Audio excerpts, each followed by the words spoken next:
What is up, guys? Welcome to the Kings of Concacaf podcast. I'm your host, Nate, and today we're going to be talking about the U.S. men's national team for Dummies. So, I know many of you, if you are listening, are already into the U.S. men's national team, but I'm hoping that by me talking about this, more people can get into the U.S. men's national team. And if you are a fan and you want your friend to get into the U.S. men's national team or whatever, you can send them this. And it's just a quick way of, the basics of the U.S. men's national team. So because it's the basics and it's for dummies, I'm going to try to make this a quicker episode so that your friends or your family or whoever you're trying to get interested in, or if you yourself are trying to get interested in, you can watch it / listen without feeling overly bored with the little details, like someone as myself would enjoy these small details because I'm interested already. So to start off, the first person we're going to talk about is Christian Pulisic. So he is the original, the OG. He's the promised child of the U.S. men's national team. He is the best player, and basically everyone, if you know soccer, even in the world, you're going to know who Christian Pulisic is, not even if you're just an American. Most Americans know who he is, but overall, you're probably going to know who Christian Pulisic is if you like soccer, even if you live in a different country. Second, there's the second group of players who are not quite as well known, I guess you could say. They're second tier when it comes to players of the U.S. men's national team, and that would be Weston McKennie, Tyler Adams, and John Brooks. So talent-wise, they are second tier, but I only mentioned these three names because they also have been around for longer. John Brooks has been around since the early 2010s. He was part of the 2014 World Cup. Tyler Adams has been around since 2017. And Weston McKennie has also been around at the similar time frame as Tyler Adams. Weston McKennie plays center mid. Tyler Adams plays center mid, but in a defensive role, and John Brooks plays center back. Then the next group of players. These are young guys who have made it on the roster, played really well, and are, fantastic players. First, winger / center mid in an attacking role, Gio Reyna. He was introduced in the team in the late 2020, so he's been around for about a year. So he's new. I almost didn't include him in this because he has played in just about every game that he could, besides the Gold Cup, since he's been a part of the team, and then he got injured. So, but my point is that he has played a decent amount of games, so I almost didn't include him in this new, in this young category. But because he hasn't officially been on the team for a year, I included him in this category. Next, Ricardo Pepi. Ricardo Pepi is a fantastic player. He has played in, I think, 4 games now for the U.S. men's national team. He scored 3 goals, had a couple assists. He's a fantastic talent. And if you are into the U.S. men's national team, or starting to get into the U.S. men's national team, I should say, he is someone that you should follow. Also, something to note here, Ricardo Pepi is a dual national, which means he could play for Mexico or USA, and he chose USA, which does not normally happen. Most USA-Mexico players end up choosing Mexico, so that is something to note. Next player in this young category is Brendan Aronson. He is someone that actually made his debut almost 2 years ago, but he wasn't really a player that got consistent minutes or even consistent call-ups until this summer. So that's why I'm including him in this category. He's a fantastic player. He has, I think, 5 goals, 4 assists in maybe 12 or 13 games. That's a fantastic record there. He is a player that plays with a lot of energy, so he is someone that you also should follow because he scores a lot, assists a lot, and is a young player. Next, Yunus Musa. He is a player that is very new to the team. Like Ricardo Pepi, only has a couple caps, but when he has come and played, he's impressed a lot. Next player is Miles Robinson. He is a player that is a center back. Also, just to back up a tad, Brendan Aronson is a winger and Yunus Musa is a center mid. All right, Miles Robinson, center back. He is the first player that I've mentioned that played in the Gold Cup. So he basically got his, not necessarily fame, but he got his notoriety and his respect, I guess you could say, from playing in the Gold Cup because he played so well and he impressed and basically earned himself a spot on the US men's national team for the time being. Also, quick note, for those of you who don't know, the Gold Cup is normally a team that is not many European-based players because of the fact that it occurs during training camp for European teams. So if you play in Europe, it's common that you don't play in this Gold Cup because you don't want to miss training camp for your European squad. So that's something else to note. Next category is these are guys that aren't necessarily new to the team. They're not necessarily veterans to the team. They're just solid players that have performed. First, Serginho Dest. He is a right back, and he is probably the most flashy player that we have. He is a guy that scores bangers, scores fantastic goals. He had an unbelievable goal against Costa Rica a couple weeks back. He is someone that is, he's fantastic. Next, Anthony Robinson. He's a left back. He is another guy that plays with a lot of energy. He is a winger. He scores, he assists. He kind of does it all. He's really solidified his starting spot in the past maybe month or so. Next, Zach Steffen. He is a goalie.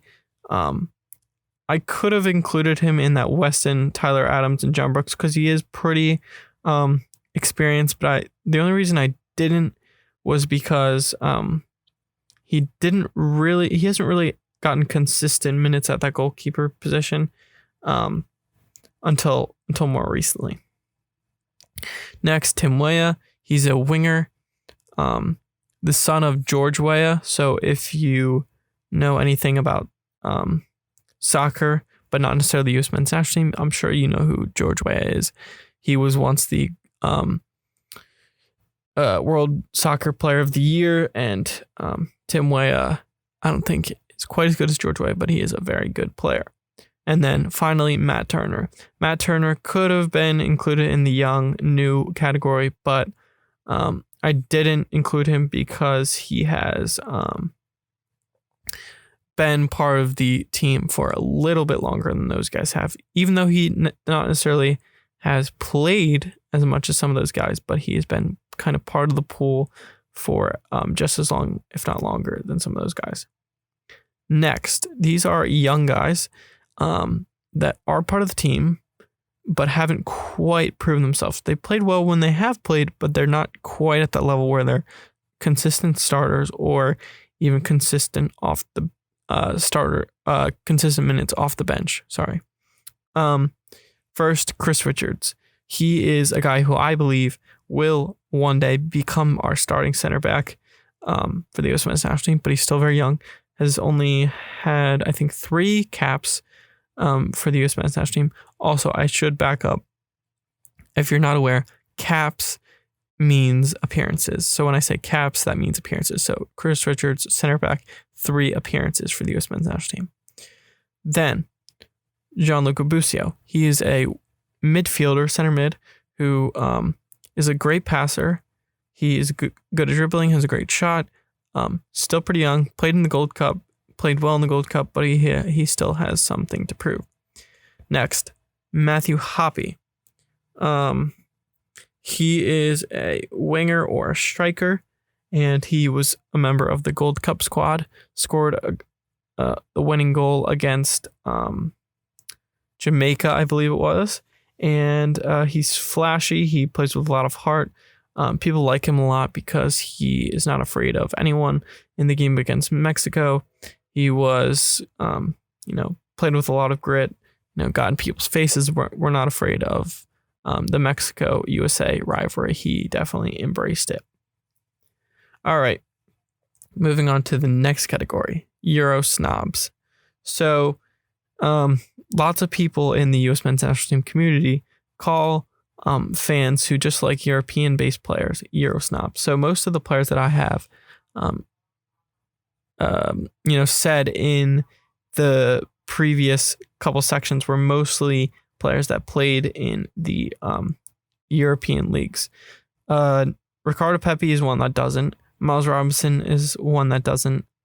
And Matt Turner is one that doesn't. Those are three players that I mentioned that don't. But I will say all three of those players are rumored to be leaving to go to a European club. So with the MLS players that I'm going to name, which is the league that America, if you play in America, you play in the MLS. And these players that I'm going to name are part of the squad, but they do play in the MLS, and they don't necessarily always play super well. I'm not going to talk much about them. I'm just going to talk about them and their position. Sebastian Lletget, he plays as a center mid. Not a fan. Lots of people think that he might no longer have a spot in the team. Callan Acosta, he plays as a defensive center mid, and he is someone that is okay, but not great. Paul Arriola, he plays as a winger. Similar high work rate, not a terrible player, but technically speaking, not that great. Christian Roldan, he is a winger / attacking midfielder type role. He is not very good. He has a high work rate, but similar to Paul Arriola, technically not that great. Jossie Zardes is a striker. He is not that great. He did score a couple big goals in the Gold Cup, but I will say not ever super impressed by his performances.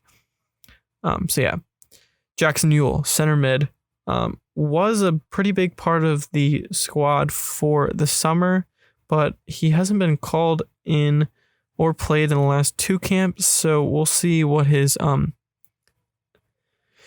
situation is from here on out. Then finally, Walker Zimmerman. He is actually a pretty good center back. I actually don't mind when he plays, and he is someone that, of the MLS players that I didn't name above, or I'll name later in the sections, he is probably the best of those MLS players that I just named. All right, so we're gonna then talk about a couple players that I didn't mention yet are part of the team, but they're not necessarily always part of the team. Ethan Horvath, he's a goalie. He was the hero of the Nations League final in the summer. So if you are trying to impress your friends and you haven't watched any, U.S. men's national team over the past, however long, say Ethan Horvath is the hero. He's the GOAT. And you'll probably get a laugh out of your friends because they'll know what you're talking about. Then Mark McKenzie, he is a center back. He is decent. He is not necessarily exceptional, but he's not bad by any means either. He normally doesn't make a lot of mistakes, except for in the Nations League final. He did cause a goal in the first 2 minutes, which is not great, but I will say he is pretty solid center back, and he does also play in Europe. Then Daryl DK, he is a guy that played in Europe. He went out on loan to Europe last year. He played exceptionally well there, but then didn't impress that much when he came to the U.S. men's national team. So we'll see if he gets called in again, depending on his form, depending on if he can score goals. He's been scoring goals now that he's back in the MLS, but he has to continue to prove himself to be able to get that call up again. Tim Ream. I almost jokingly put him in the MLS category because he is not good at all. He's old. He gets beat on just about every 1v1 or any defensive situation that he's put in, and that's not good because he is a center back. And also, I will say, if you're listening to this and you like the U.S. men's national team, you will get that Tim Ream joke about putting him in the MLS category because he's just about an MLS center back. Next, Josh Sargent. Josh Sargent is someone that came onto the scene, scored a few goals, but hasn't necessarily produced since then. I think he has 3 goals in, I don't know, maybe 15 appearances, 18 appearances, whatever. I don't know the exact statistics, but it's not great for someone who is playing striker and played pretty often. He's not a bad player. I think that he's still young, so I think he will develop, and I think that he will be back in the team more consistently in the future. But he is someone that hasn't necessarily lived up to his previous hype. Next, Jordan Pefok. He is someone that's a little bit older of the group. He's not quite 30. I think he's maybe 26, 27. He's okay. He scores for his club team, but he doesn't normally ever do that much for the U.S. men's national team. He's also a striker. And then finally, DeAndre Yedlin. He is someone that has a lot of experience, but I didn't include him up in the other sections because he doesn't exactly always get in the camps. He was part of that 2014 squad, and he is someone that is has a spot maybe in the team from here on out, at least for now. Not here on out, but I think for the next maybe year, he is someone that probably has a spot, at least sporadically. Okay, final category for the U.S. men's national team for dummies. This is a more fun category. I'm not even going to go into these guys at all. I'll just say who they are and why they're important. I guess that will be going into them, but I'm not going to go into them in depth really at all. So these are a group of players that are young prospects, and they have not really played at all for the U.S. men's national team. So if you want to impress your friends and start naming off these guys that they have no idea how you would know, these are the guys you would name. These are not all of them. These are just a couple. So Kevin Paredes, center defensive mid, DC United. Caden Clark, center mid, Red Bulls. Ricky Ledesma, he plays like a attacking mid role, occasionally on the wing for PSV. Leon Flock, he is a center defensive mid / center mid for the Philadelphia Union. Justin Che, he is a center back / right back for FC Dallas, and he also at one point played for FC Bayern. Leonard Maloney is a center back for Borussia Dortmund. And finally, Dante Sealy is a striker for PSV. He plays on the second team of PSV, but he is gaining a lot of traction and fame, I guess you could say, because he's been scoring goals for them. So that kind of wraps everything up. I named a lot of players. I try to keep it short. I'm at 19 something minutes right now. So if you lost interest, I'm sorry. But halfway through, I'd say I probably got all the players that are really important before those MLS group. Those are the ones that are really important. Those are the ones you should know. And if you don't know any of the rest, it's not necessarily the end of the world. Okay, that does it. That was U.S. Men's National Team for Dummies. I'm your host, Nate, and I will talk to you next time. time.